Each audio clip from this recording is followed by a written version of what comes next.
more people can join in. I think they're going to keep on joining. Cool. All right, awesome. All right, guys, thank you very much for joining today with us. As you know, this is another Impact Salesforce Saturday session that we're doing. For the last 7 to 8 months, you have been seeing that we have been doing a session on a weekly basis, like every week. I know it's kind of an overkill. I know you guys must have been a little exhausted with all the sessions going on. But hey, come on, learning should never stop, and we can always take out like 1.5 hour out of our busy schedule to learn something new. And you know what? We have got an awesome speaker today. We've got Michel. Some of you already know him. He's a Salesforce MVP. Now he's part of the Hall of Fame. Now, if I give you an idea about the Hall of Fame, guys, once you become part of the Hall of Fame, you're kind of like a Salesforce MVP for life, and you have to become a Salesforce MVP like 6-7 times in a row, and then you get into the Hall of Fame. So that's where this is a very coveted, and very few people in the world has this kind of title. So kudos to Michel, and he's been really active in the Salesforce ecosystem. As far as I know, he's so he's like, he's as old as in the ecosystem as, the Stone Age. Yeah. So Jean here today, he's going to be talking about as part of our Einstein and AI series. This is the second session of this series, and Jean is going to be talking about the AI in Salesforce platform, right? And how that's work. Jean is also an Einstein champion, along with Sagar. John, to give you a little more idea about John is also the founder of SharinPix. Now, if you guys don't know about SharinPix, it's an awesome suite of tools available on App Exchange, and it provides you end-to-end image management. So it's not just one feature, but it's a lot of features that work with, almost any other feature that you have in Salesforce in terms of image management. The things that you cannot do with images in Salesforce natively, SharinPix will allow you to do that. And it's a wonderful tool.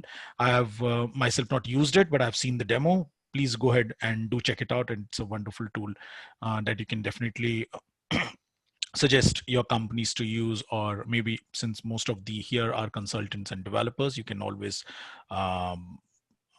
recommend your clients to use. Awesome. If you can go to the next slide, Sagar.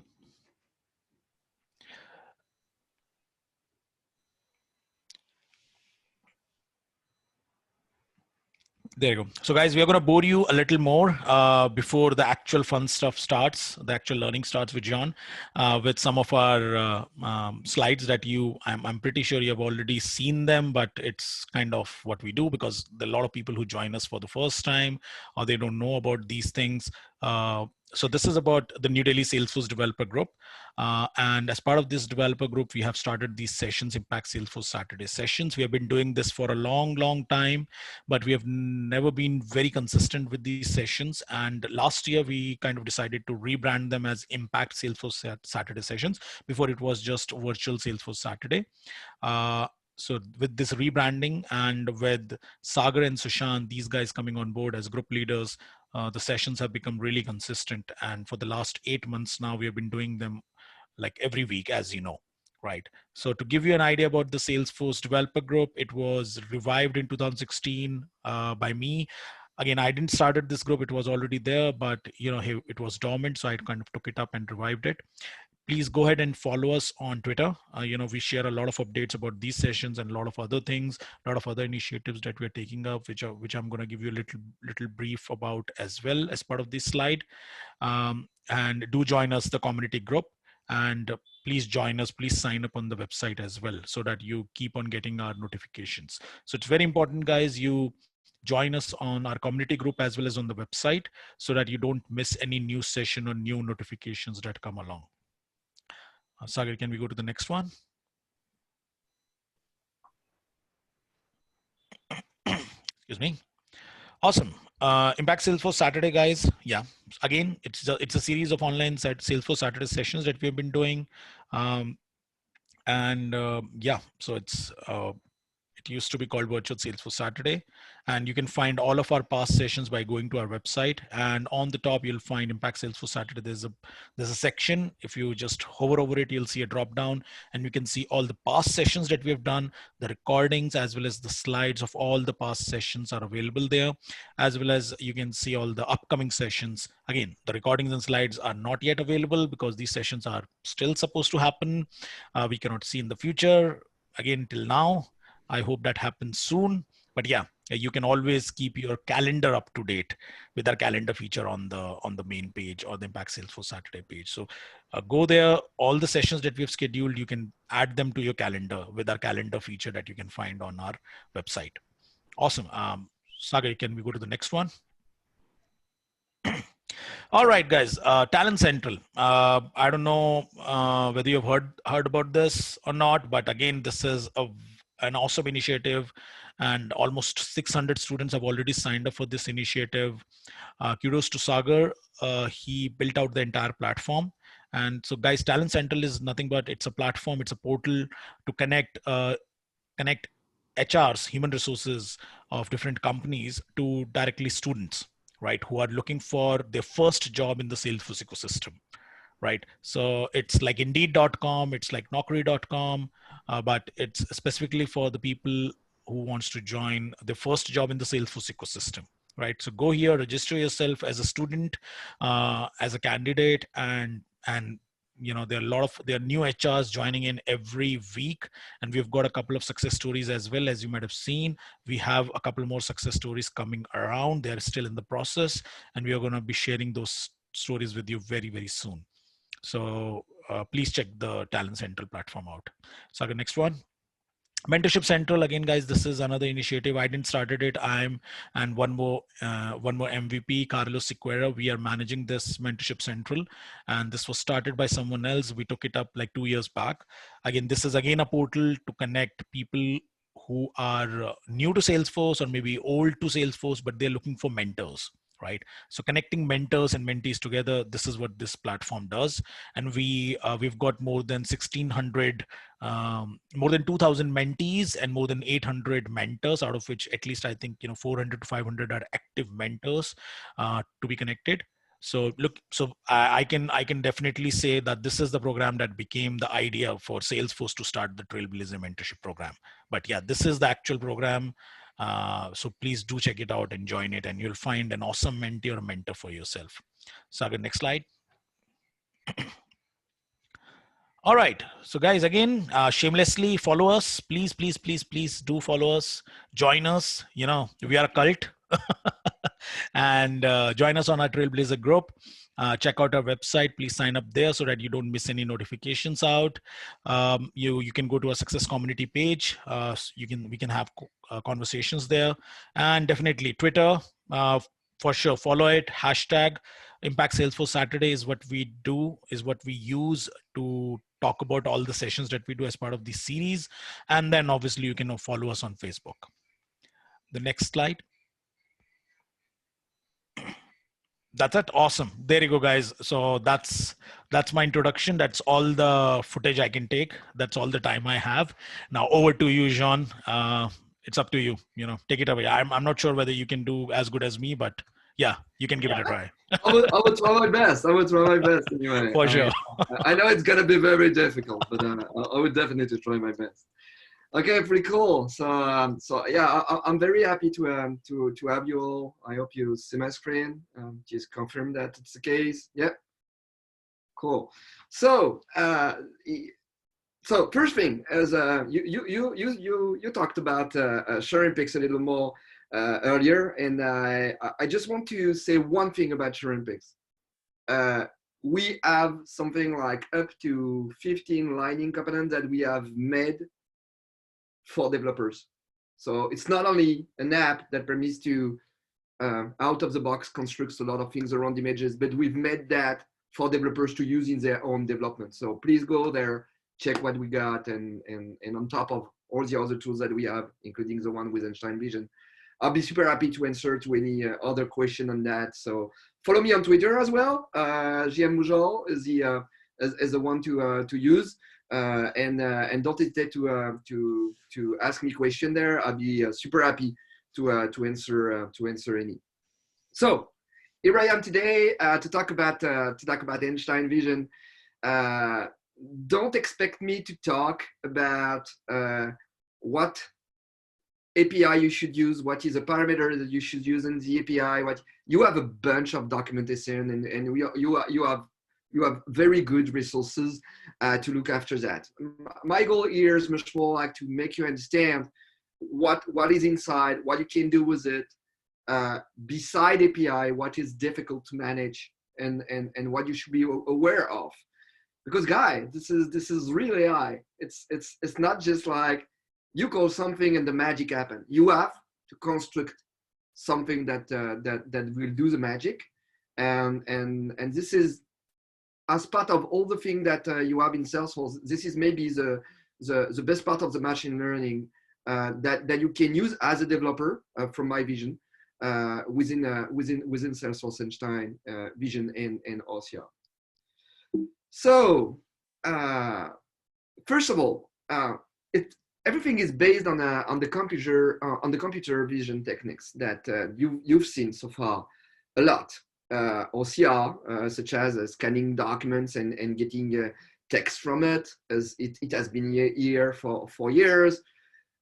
Image classification, you use that daily. You don't know it, but you use that daily, at least when you do a Google search, or the images that appears come from label that has been made on images by the image recognition. There is nobody that is typing anymore. This is a woman with a sky blue behind. It's everything is done by image classification. 2D detection, that is extracting data from an image, such as a QR code, or augmented reality, where you have a tag that is recognized on an image and replaced by something in 3D. That is based on what we call 2D detection, which is just like an image in 2D, that even if it's in 3D, then you can spot it and you can do things with it. Object recognition is one part of what Einstein Vision is doing as well, which is recognize object by its images and not its shapes.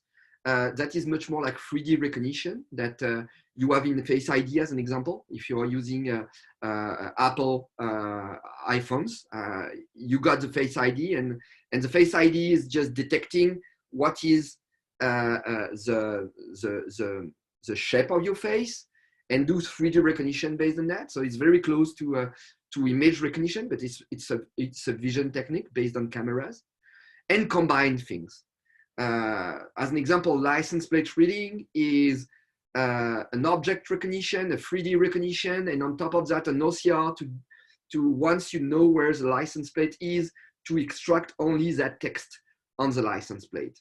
So it's mixing a lot of things, or emotion reading, or the edge detection. I'm sure that you've seen that maybe in shows where you go through a camera and say, "Oh, you're 24 and you look very happy." It's combined things around Face ID and image recognition when you know where the face is and the kind of face that you have. Is it much more like look old or look young? And it uses a lot of those techniques. So above those techniques, there is thing that has been created since years to do image recognition. It's not new. I mean, we've done that for years, and artificial intelligence has been there for years. And now we are doing deep learning. But at first, it was the very early artificial intelligence area where you were explaining to a computer playing Go or playing chess or whatsoever, how to react when you find something like that. So you were programmatically explaining each step. So you didn't give him any example. You were just like, if you see that, then you should do that. And you go through a matrix where you have to choose the path that is the best. Machine learning in the early 80s, 90s, and little more was more about, okay, now I'm gonna try to detect something but I'm gonna have to program what I want to detect. As an example, spam detection. Of course, it's made by the example, and you say, oh, this is spam. But saying this is spam, you don't give him a way to learn from scratch. It just takes few things inside, such as the title, or the emitter, or maybe the way the email is organized. Is that just an image centralized, or a link that is hidden behind a false link? And each time you say, this is an example I don't want to see anymore, it will just give more weight to things that you've already programmed. So it doesn't really run by itself, but it's enhanced by all the example that you give, but already in tracks. Deep learning is really further than it's. You have neurons, networks that are working just on the tiny things, and you don't know at this time it's going to be useful now. As an example, if you want to recognize cats, it will use neurons to detect the color, the shapes, the kind of way it looks, the organization, blah, blah, blah. All those kind of things all together. And then you don't explain how to recognize a cat. You just give him a lot of images of cats. And then at one moment of time, he got scores on the network that permits to be sure it's a cat or not. But I'm going to get back to that a little more. As an example, in machine learning, if you want to recognize this kind of stop sign, then you have to explain that each time you detect something look like an hexagon, which is red, and on which you have letters written in red, and if you can be sure that the letters are in this order S, T, O, P, then you can say, okay, I've detected a sign that is stop. But you have to explain in all those things, one after the other. But that is working perfectly when you have when you have an image like this one, because an image like this one is very obvious about what you can do with it. It's so easy. But then if you got fogs, such as this example, then you will not be able to detect that you got a stop sign here, because you barely recognize it's red, you barely recognize it's an hexagon, and you don't have any idea about what's written in it. So human can detect that, but it doesn't use the same reflection. It say, oh, it looks like something that is, maybe I can read something that looks like stop, but it doesn't read it. And this is where machine learning cannot do magic. At the opposite, the deep learning can do something there. So on deep learning, you have neurons, and each neuron is going to detect things on the image, and we'll give scores about that. And you will detect shapes, and say, oh, it's more likely as probability that it's a shape, and the score is that. It's an hexagon, and the score is that. It's a probability it is red, and the score is that. Maybe it's a little more smart than that, and it will be able to say, it really looks like a traffic sign, because you already have networks, in constructed networks, to recognize a traffic sign. Or it is just damp and it just recognizes that there is letter on it. Okay? And all those kind of things come with a probability vector. So it doesn't say, oh yes, that's a stop sign. It's gonna say there is a probability of 99% that this is a stop sign from my neuronal networks answer. And that the way you're gonna have an answer. So here, as an example, as the machine could learn and could say that this is 86% a stop sign, because it's got a lot of things. Looks like sign, it's maybe there is a letter on it, maybe it's red because it's look like close to red, and the shape maybe is octagonal. I'm not sure, it could be a cycle, but it's orthogonal. But you know what? Machine learning is not that smart. It can make a lot of errors. As an example here, it can say that maybe it's a speed limit. Because obviously, if you compare that to a speed limit, there is a lot of factors that look like a speed limit. So it will say that you gonna have a very low probability to be a speed limit, but it could be a speed limit. And it can say as well, that's a strawberry lollipop, because it looks like it, as an example. So I used to use you have to keep in mind that deep learning technique is really good, but it can give you a very bad answer. It's really easy for him to give you a very bad answer. And I remember that article where you had people that were explaining that they were super happy because they've made an engine that detect what sport is about when you show a picture. So you show a picture of a basketball player, and you say, "Oh, this is basketball," and you show a picture of soccer and say, "This is soccer," and sometimes you just show a very small part of the image, and as an example, a small part of a shoe, and he said, "This is basketball," and it was so impressive. Everybody was feeling like, "Oh, this is really intelligent. It's really cool," and someone who were very aware about the AI technology say, "I can trick that in few seconds. Let me take a picture of my doctor brushing her teeth," and it took a picture of that, and the engine said, "Oh, this is baseball player." Why? Because when you brush, you do something like that, which is very similar than basketball. But an 8-year-old girl with a toothbrush in her mouth doesn't look like a baseball player at all. So it's a real dumb answer, but it's logical because it tried to compare only sports.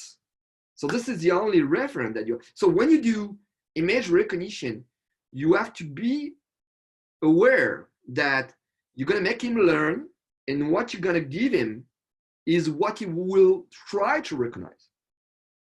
So remember that when you construct a model and how it works. Let's go how it works. So predictive vision is the part that you can use within Einstein Vision. So there is different part of it. I will talk about the three main here, which are Einstein Vision image classification.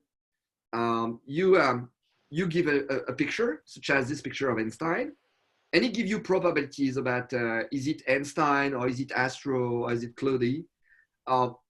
Obviously, it's Einstein. It recognized that.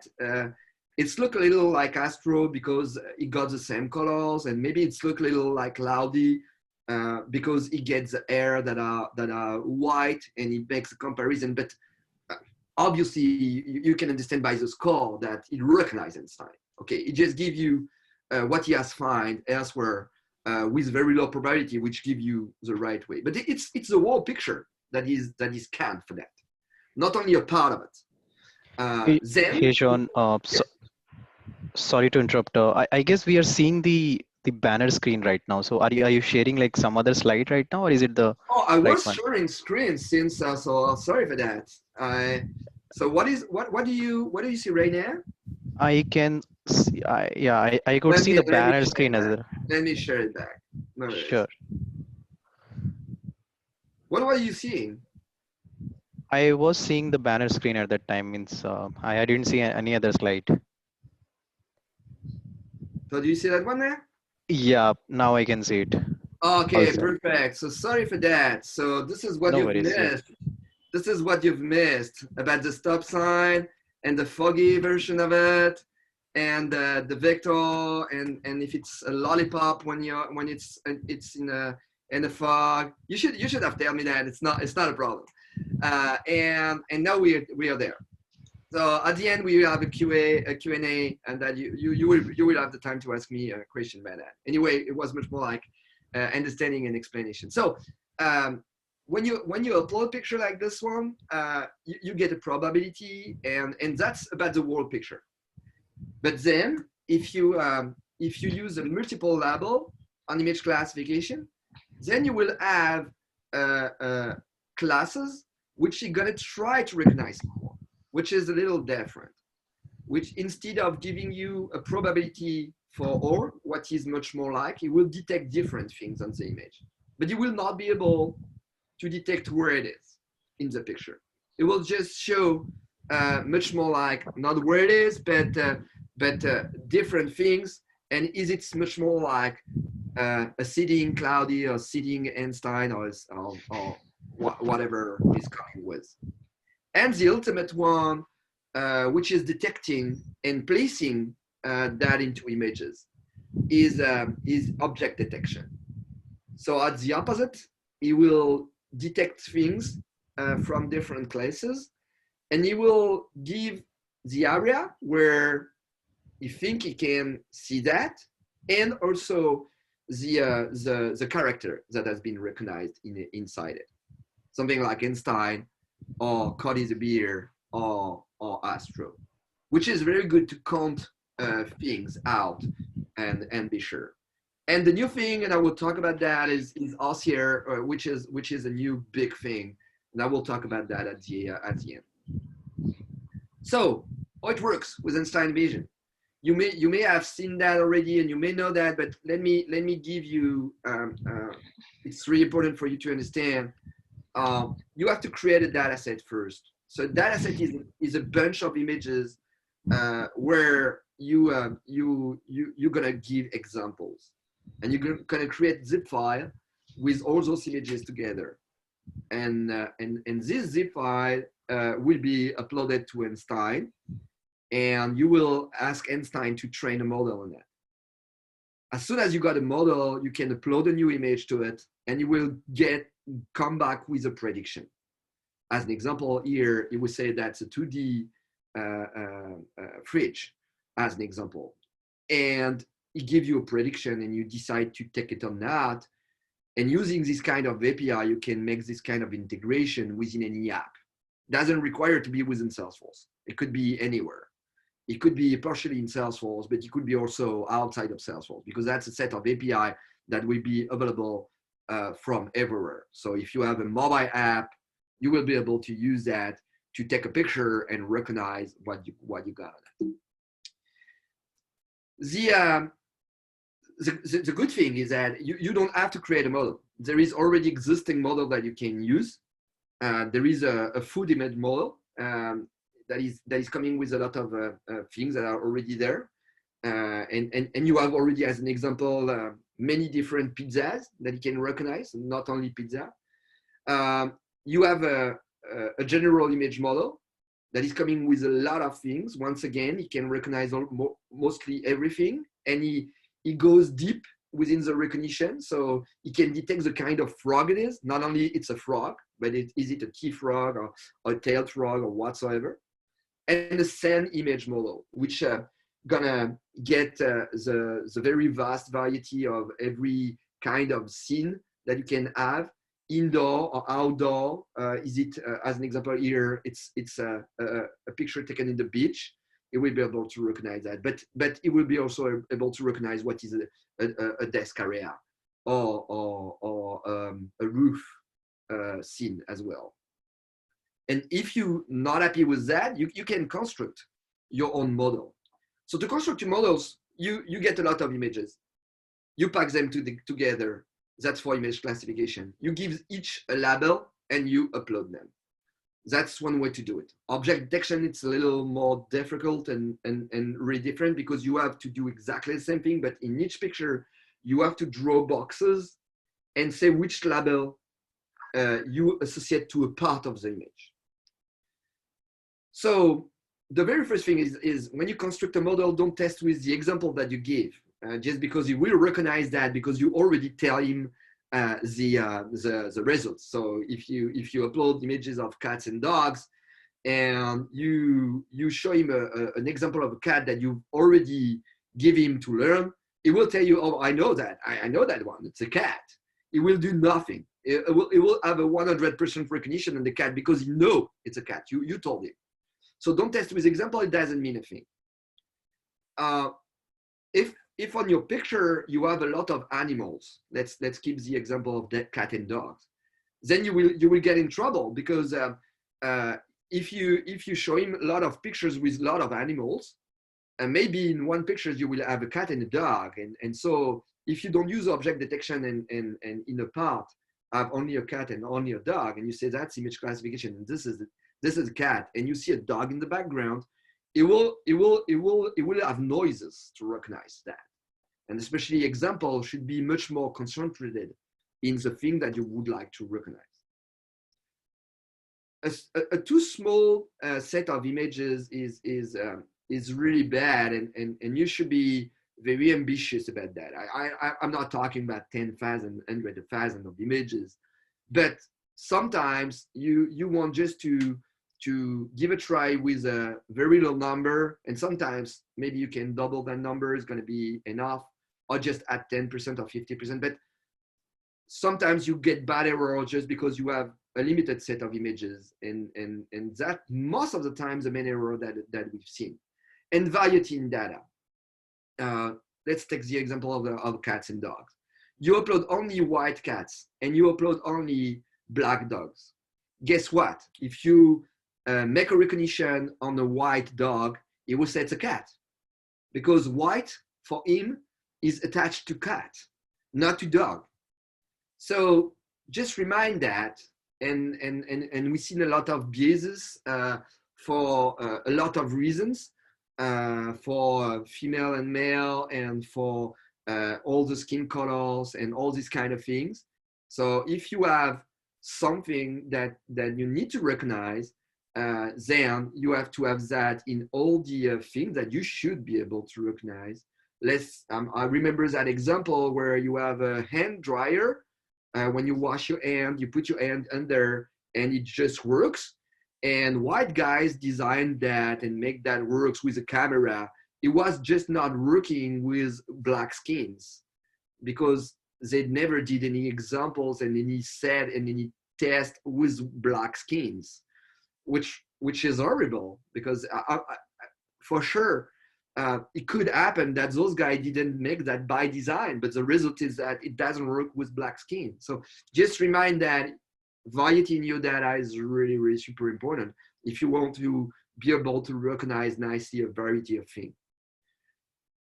And when you have something that is not working, it's better to keep that. As an example, you got a white dog. It's better to keep that and put on the data set and reload it and say you're gonna learn from that white dog. Keep that one that is not working, find other white dogs, upload that in the data set and test if it's better with the thing that was not working.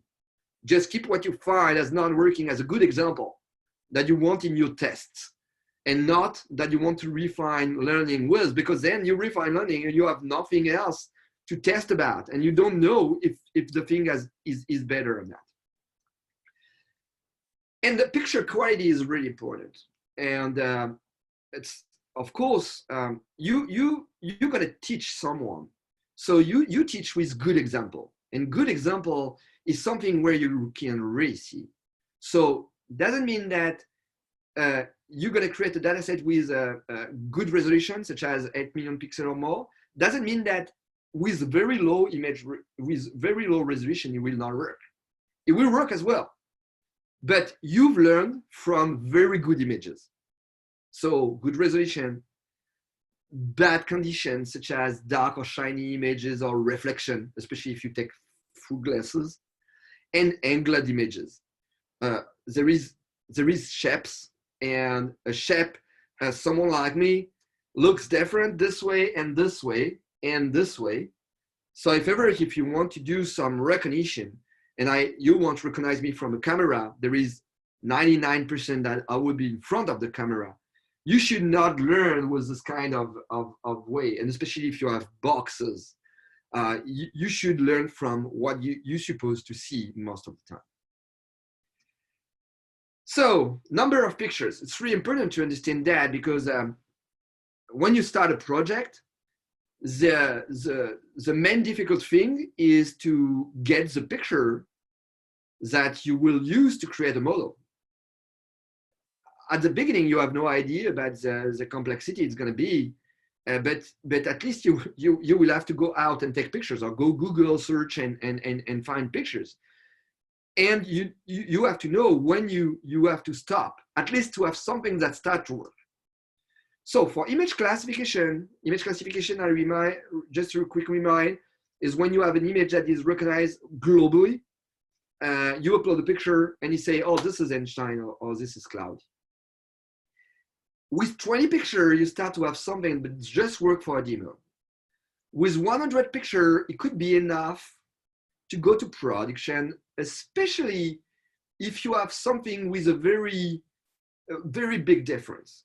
As an example, if you have Coca-Cola cans to recognize, and you have Sherry Coke, Coca-Cola, and Coca-Cola Zero. Those are really different. One is red, the other one is black, the other one is purple. So yeah, that's gonna work. Maybe 100 will be sufficient. At the opposite, if you want to recognize different can, the small can, the very small can, either the one that you have on the plane, or the normal size can, or the one that is all the size like that, maybe you need more than 100, but because somewhere they are very alike. So, but most of the time for a class, so for recognize one label, you don't need 1,000 image. So when I say 20, 100, or 1,000, it's per things that you would like to recognize. So if you want to recognize 3 can, at least you need 100 images for the first can, 100 images for the second can, and 100 images for the third can. And if all those are different sizes, maybe you need far more than 100, maybe 200 or 300. And most of the time, even in very complex, more than 1,000 is definitely not a target. And that is for image classification. For object detection, it's a little higher. So for object detection, you have an image and you plot within the image each part of it. So here, I'm not talking about only images, but example within images.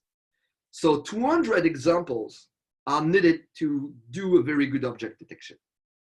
But 200 plus is definitely where you have to go, 300, 400, 800, if it's very similar, per thing that you would like to recognize, So if you got, let's say the example with cans, if in each picture you got 2 examples of cans, of all the cans that you would like to recognize, 100 images will be sufficient, because in each you will have 2, and for each label that will make 200. So that's a good start. But it's more likely when you go on the shop and take pictures that you don't have all the kinds that you would like to recognize on the same picture, and some are really rare. Then you have to deal to get more images. And yes, the more image you get, the better the result is, because Einstein, we got all the variation that he has to learn.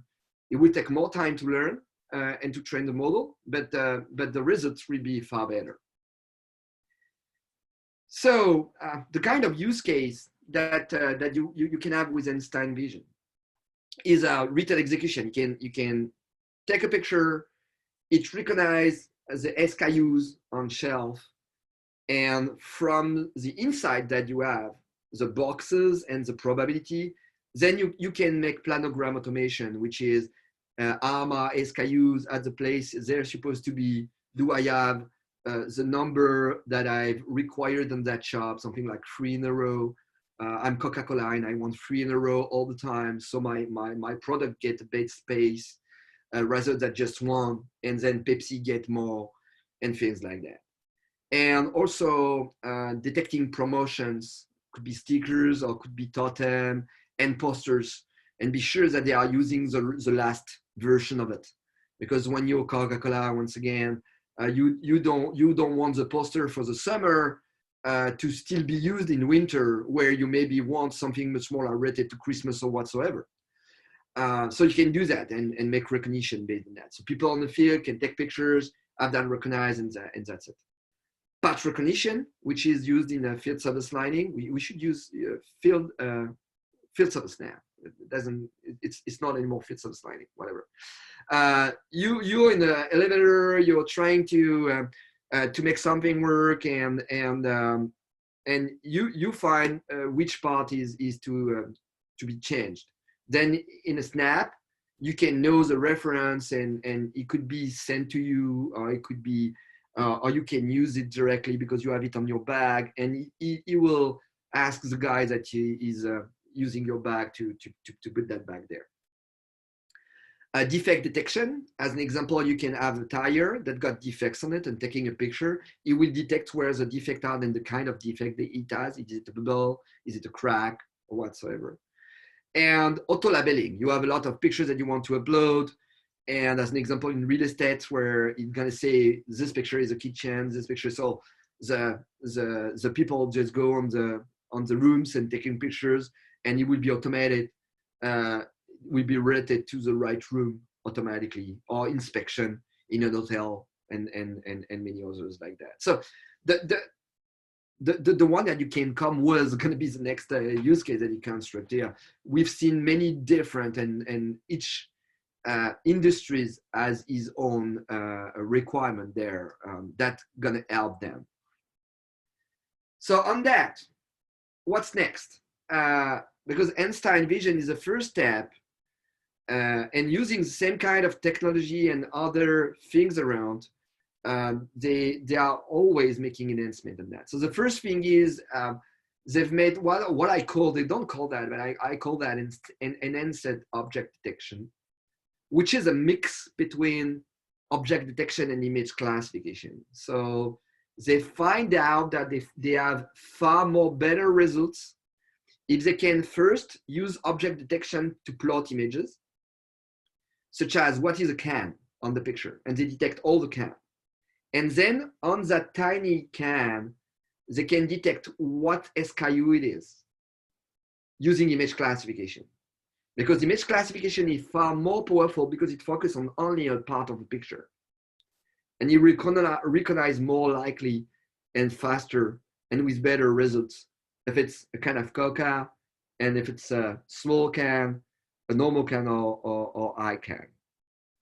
So they are mixing that together, and then you have to create different data sets, one to create categories, something like cans and bottles as an example, and then another one that per categories get an image classification that is done. It reduces the number of pictures that is necessary, but it requires to get organized in a different way. So it's still in progress for me. You can use that one already through API, but it's not the mainstream. But I see good things coming on that one. I'm pretty sure in the next version of the API, it's going to be even better. OCR is already there. It's not very used, but it's already there. So you can send a picture, it detects the text, and it sends you all the text that has been detected and where it has been detected, with the content of the text and the coordinates of where it is. That's pretty good. If you have a document, you snap it using Einstein OCR, then you get the text extracted from it and where things has been placed. But they are coming with something a little higher than that, that you may have seen a demonstration in at TradeDX or any other places, where they snap a business card and it filled out the right fields from a business card.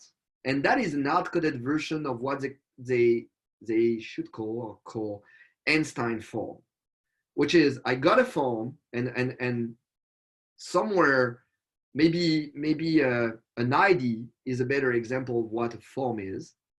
An ID could be a passport. All the time you have first name and then your first name and then your name, date of birth and then your date of birth. So what form is doing is using OCR. It detects the thing. You give him the name of the thing that you would like to extract by what is representative for that, such as first name, date of birth. as an example. And you will detect what is behind that. So you don't have to do that. You just give him the name of the field that you would like to extract by the label it comes from on the form, and it will detect the data, and you will be able to put that then within the right field, which is super exciting. And it doesn't require you to create models. It doesn't require to be trained, but it requires to do the fit between the name of the label that you have on the ID form as an example, or what form is entered, and the rest. And this is, for me, very, very, very promising. And it's available. All that is available, and that's good news. It's available for free, guys. You don't have to pay to try that out. It's really available for free.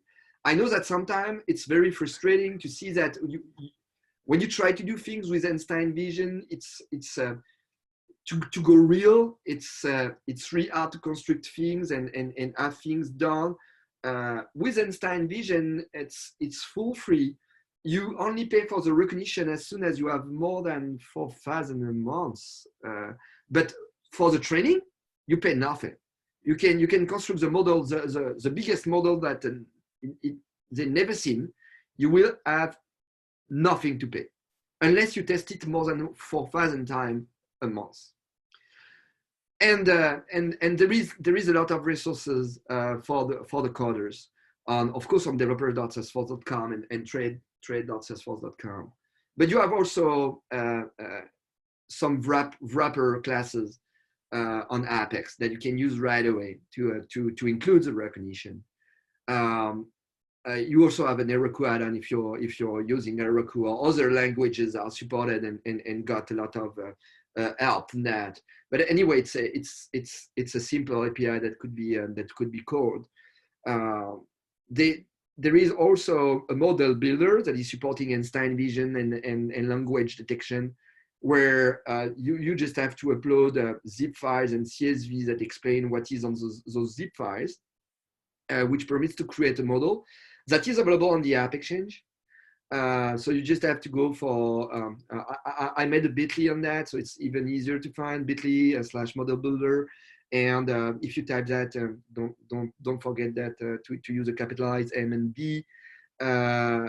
You can install that. It's for free, and you'll be able to play with your own zip files and so on.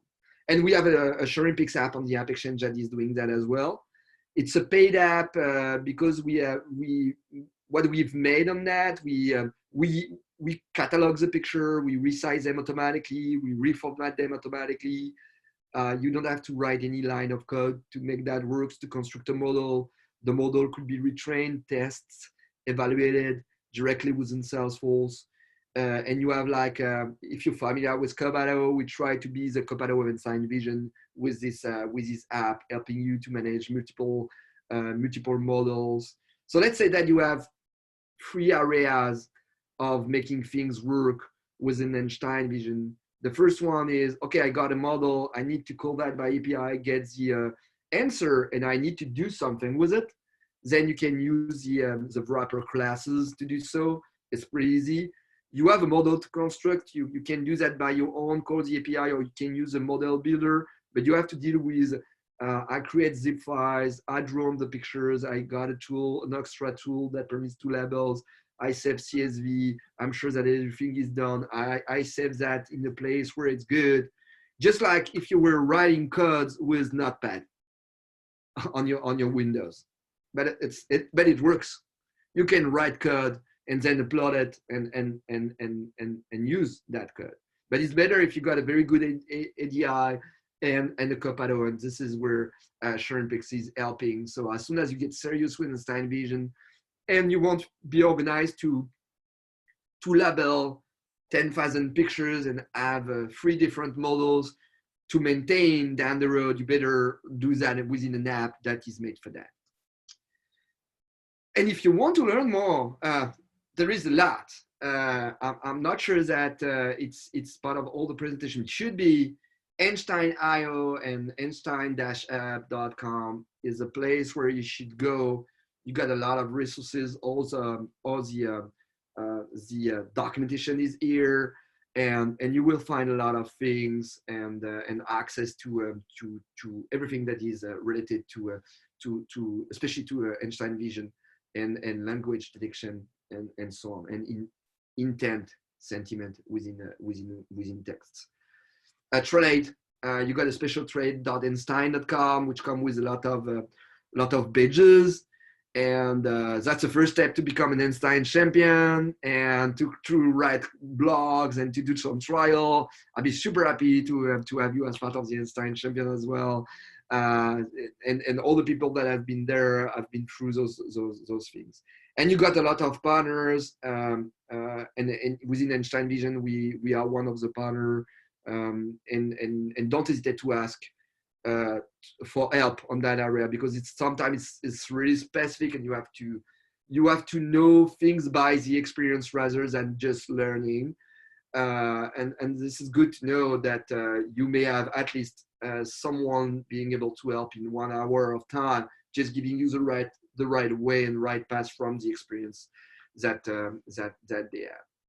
And so it's the right time for question. I've tried to save a little time on that because I love that to be very interactive. So if you guys and girls have questions, that's time to make them happen. I'd be super happy to answer any of those. Is everybody shy?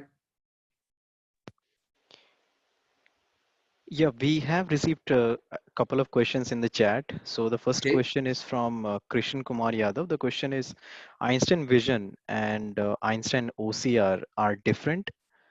Yes. Yes, they are totally different. One is coming with model that you have to train, or a model that is already trained that you can use. At the opposite, OCR is just out of the box API call that you make. You have parameters, but you don't use a model for that. You don't need to train the engine to recognize something. It is already there. Okay, and there is a follow-up question. Can OCR able to capture barcode details? That's a good question. It should be, because there is text on it. But I know that barcode is something that you can find so easily on the web. I mean, barcode reader, you got a lot of very tiny JavaScript libraries and stuff like that that are doing barcode extraction, because it's really simple. But so OCR is not made to make that. And one more thing, barcode is more and more part of Salesforce product to fields. So you don't even have to do that. As an example, in field service lining, you can click on the field and it opens the camera. You can read the barcode and it feels right away the value that you find on it. We'll be really surprised that we don't have a lining component that is native in Salesforce. I will do that very soon. Okay. Thanks for answering that. So we have the next question. What is OCR, the expansion? Oh, it's optical character recognition. Okay. And the next question is again from Krishna Kumar Yadav. The question is Apex API wrapper classes. Do we have documentation for that? Yes. So if you search for wrapper classes, Einstein Vision API wrapper classes, you may find that right away. It's part of the developers, Salesforce developer.com. If you have time to find that, I'll be able to send you the links to those one. Some of those has been written at the very beginning, so you may have to just change very few use of the API. The old API is still working, but you may better use the new ones. But you will have the main thing that is already available. So the first thing that you have to do if you want to use API is to create yourself Einstein credential on Einstein.io. And as soon as you have a credential that is associated to your Salesforce, you'll be able to to use a key that permits you to make the call on the API. That's that easy. There is nothing really special, and you can do that as a developer. You should not have any problems doing that, and it would take you something like minutes to get access to that. But if you get a problem with finding the wrapper API, write me on Twitter. I'll be super happy to answer you with any links, and I'll be able to share that to the developer group as well. Awesome. Awesome. Thank you very much. So I think that's all from the question side. Guys, feel free to put your questions. We'll be going further with the code session. So thank you so much, Sean, for such an amazing session. I really liked the whole, from the slide 1 to the slide till the the last slide where the different options were given. How we can actually explore. Um, Initially we missed few of the slides, but I think the best way was we were actually able to relate to the scenarios which you were giving verbally. So I think that was the best part about the whole session. And I was amazed to see a lot of different use cases which I was never thinking about. So it was very good, a kind of a very fine for even me and I've learned a lot. The key takeaways are the best tips. I think from a developer point of view, I've been working as a developer, so I miss a lot of the best practices whenever I'm going for training the data, and I certainly see I'm not getting the right output from the data model, right? Yes, that's key. So That's right. key. And that's why I find that it's a very good developer session that is not talking about API, just to make you understand what is so different about creating a model is not being programmatically able to do something, is by the example that you gonna train something that has been prepared for you on that one. So you have to be aware that you need to choose the right examples to make the right recognition. And that's make your smart part talk about. It's not technical. It's much more like being smart and try to understand how it works and what it makes bad recognition. And I love when developers does that as well, because that's part of the job. Not just programmatically do something technically, but be aware about what it could do, what it could not do, what are the limitations, and what you can and face to make that works anyway. Absolutely, absolutely. And the next part of it is whenever you are having a communication with your business, right? And they seek more of a end customer experience, right? More of the outcome solution, and then you are if you're good with the tips which I think you are given, right? I think if you're good in those aspect of it, you will be able to give a fine solution to them as well. So I Absolutely. think this is the the key takeaway from me for me, which I missed till now, and a lot of things which I was really not focused on. I think I got it, I got to know those things, and I will try to incorporate those into the next data the data sets which I will be creating, and try to train models and then see if there is something better output coming out of it. So I think thank you so much, I think, for for the entire session. It was very nicely given, all the knowledge, everything about the Einstein vision, and on Einstein object detection, how we can take it forward with the various use cases as well. Okay, so I think we have two more questions right now. One question is Yeah, from good on. Ishwar. So the question is, how will Tableau integration enhance Einstein analytics in the future? Okay, so this is more for the That's Einstein analytics questions. absolutely. I'm pretty sure that you're gonna have a session with an expert on that. I'm not expert enough to be able to answer on that one. So I prefer to keep that one for the right expert. Right. And Ishwar, just for your information, just some spoiler alert, we are coming with a series on Einstein analytics. Of course, that is the Tableau CRM right now. And we will be, having some amazing speaker from the community, delivering some amazing, knowledge about the Einstein analytics, Tableau, how you can take it to the next level. And that is a spoiler, and be connected with the New Delhi SFDC group. Subscribe to us so that we will give you the right information on time. Okay, so let me share my screen quickly and let's go for the Kahoot.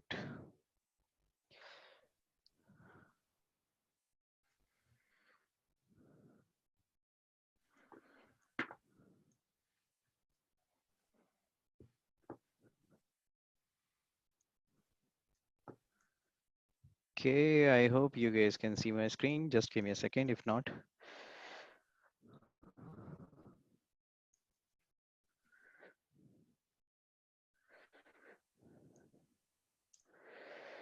Here is the pin. I have just sent it across over the chat.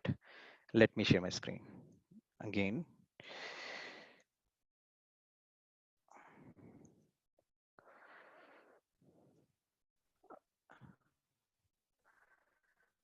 Awesome.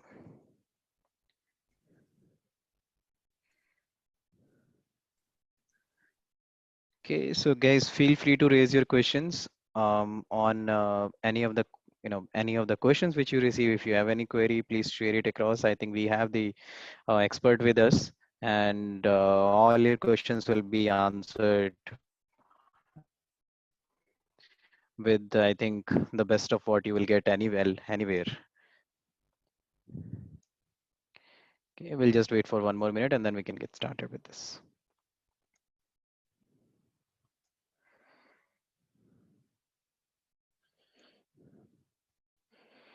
By the way, on the meanwhile, I have shared the link to the Apex wrapper in the chat.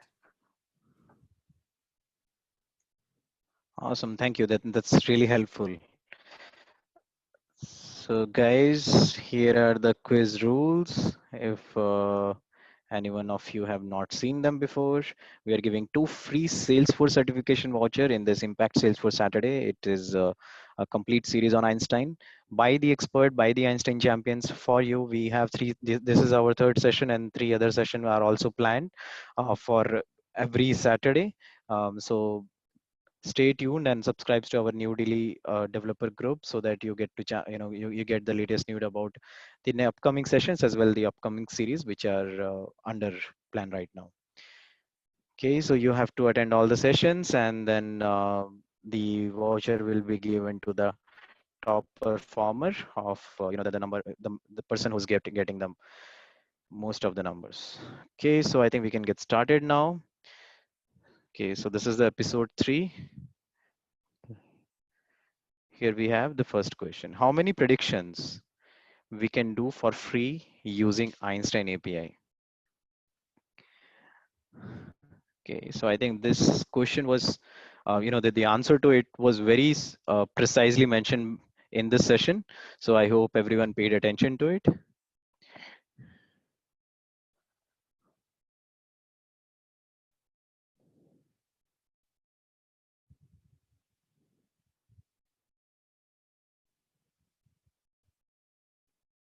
Okay, so the right answer is number 3, that is up to 2000 per user per month.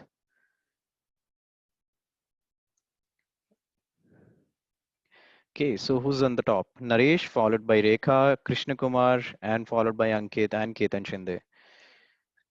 Okay, so let's go for the next question. Einstein Vision includes these APIs: Einstein Intent, Einstein Image Classification, and Einstein NER.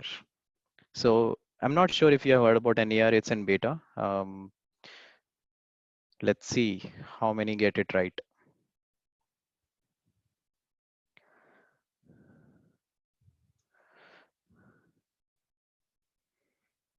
Okay, so the only option which was right is Einstein Image Classification. And I think there's a slight confusion, guys. Einstein Intent comes into the Einstein language, and same goes for the NER. Okay, so no worries. I think we still have Krishna Kumar Yadav on the top. I totally remember most of the names from our past session. So I think you guys will be taking a lot from the Einstein series. And the next question is power of image recognition to solve an array of use cases such as.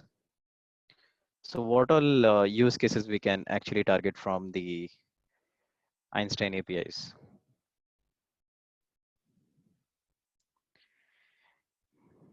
Okay. I think there was an ocean of scenarios which were given in the session right now, which covering most of the aspect of the options which we have right now. So I assume that the right answer will be given by the most, and that is all. So you can do everything through the Einstein Vision. Let's go for the next question. So the next question, the question number 4, that is, which of the following can be done using Einstein OCR? You can create a contact by scanning a business card. You can insert mass record from a screenshot. And the option number 3, that is, insert a bank statement details as a record. I think this is more of a, what all different solutions you can build by using the Einstein OCR. And the 4th option is the all. Okay, let's see the results. Okay, so I think a lot many agree that we can achieve everything by using the Einstein OCR, and that's what we can do. So let's see the results. We have Krishna Kumar Yadav on the top, followed by Naresh and Rekha and Ishwar, and then Ketan Shinde. Let's go for the next question. That is, Einstein OCR supports. Okay, so it supports which language? It supports Hindi, it supports French, it supports English, or it supports all the languages. It is quite tricky. So I'm not sure if you guys are familiar with this part. What all language does the Einstein OCR support? And I think we can, I have a question to Sean on this. So my question is, if I am having, instead, inside an Einstein, instead, I am having a kind of a list of the data set, I have a lot of images of some specific SKU where I've given, they have the similar dimensions, right? But the text is somewhat different, right? So color is also same, but, in one, there is a text which is a slight different, like for an example, you can call XYZ, and every dimension and everything is same. So you can call it like, we have a water bottle, right? All the same, completely transparent, but in one we have XYZ and the other one we have XY and the other one we have the X, right? So will it identify, and how it will identify? Will there be any role of, the text which has been, the alphanumeric part which is mentioned on the bottle? So the key thing is, if you don't need to recognize a difference between a bottle which is written in Hindi or Arabic or Cyrillic or French, than another bottle that is written in English, then you don't need to make specific classes for each. They could be blocked together, and Correct. they will just ignore. They will just detect that there is something that looks like a text. But that's it. And they don't need to be able to read it. At the opposite, if you have the two similar Coca-Cola can, and one say no caffeine, and the other one say with caffeine, then you have to detect that. And that will be mandatory to have that for each language, because for each language, it will be spelled differently. And we're talking about Einstein Vision here. Correct. So it's not recognizing a text, it's recognizing shapes that are coming and which is a text, but it's not extracting text. OCR, Correct. the opposite, is extracting text. And this is where this question is kind of tricky, because even if Einstein OCR support only English, it can extract text that is written in any language, but using the good character set, which is Latin character set. So if you got something in Slovak, it will extract partially the characters that it will recognize. If it's in French, it will work as well. But OCR can also do some mashup between field's name and the way it is written, and have some capabilities that are built in. And here it's working only in English, just because date of birth is date of birth, and it's changing on the other one, and it has been trained especially to recognize that. And on the next version that is coming, we will support any languages. Correct. I thank you again for such a You're nice welcome. explanation. Yeah, I got the point. These are really some tricky scenarios, and I think that is where the image, the quality of the image will matter, where it is able to capture that small difference in the text, which is like no caffeine and the caffeine Yep. into a different language and all. Yeah. Thanks again. So let's go for the results on this. So we have Krishna Kumar Yadav leading, followed by Naresh, Rekha, and then we have Ishwar, Ketan. So let's go for the next question. So the question is, Einstein OCR helps you detects object in an image, detect coronavirus. I think who added that option? So I think that would be really nice of Einstein OCR. But yeah, the next option is detect alphanumeric text in an image and detect sentiment of a text in an image. I think this was briefly explained in our just after our previous question, and I hope that everyone gives the right answer to this. Okay, so I see still few have some confusion, but I think the answer explains. Einstein OCR helps you to detect the alphanumeric text which is available inside the image. That is what optical character recognition means. So let's go for the results. We have Krishna Kumar Yadav, Naresh, and followed by Rekha, Ishwar, and Ketan. Okay, so this is the last question, and it is a game changing because this is more of a the developer one. Which Einstein model can be used to capture business card details? Is it W8 V2? Is it OCR model? Is it OCR model V2? Or is it OCR model con? So this is a kind of a deal breaker for many of the participants. I'm not sure if you have read the article, if you have actually used it. But the right answer for this is Einstein OCR, and I see a lot of people have used it. So that's really great. Kudos to all of you, actually going ahead and doing some research before our session, so that you are very well prepared for it. Okay, so what we have for the results, we have Krishna Kumar Yadav on the top, followed by Naresh and Rekha. Wow. So guys, big congratulations to you. Please do share your email ID, not just the winners, but the other people as well, as we are, as we will be finalizing the winner as, kind of the performer of all the series. So we'll be, computing your marks achieved in each of the session, and then we'll be giving away the certification voucher. Awesome. So I think this ends. This was, I think, really cool and really one of the finest session on the Einstein Vision. And I have learned a lot from this session personally. I have shared my key takeaways, and thank you so much again. Thank you so much. A big kudos to you for spending, such I think in such a crucial time, and such a amazing knowledge, passing it to us so that we also carry it forward wherever we need in business or in our professional aspects, or passing it to other community members as well. Thank you so much, Sean, for your time on this. You're welcome. You're welcome. And don't hesitate, if you have any question, you can raise me on Twitter. I have sent the Twitter, which is GM Mougeolle, which is also be part of the slides. I'm anyway easy to find on Twitter. So don't hesitate. I will take all your questions and be happy anytime you have any problematics around or questions or requirements around Einstein Vision to discuss with you and spend the time needed to make you successful in that. Thank you. Bye bye, guys. Thank you. Bye-bye.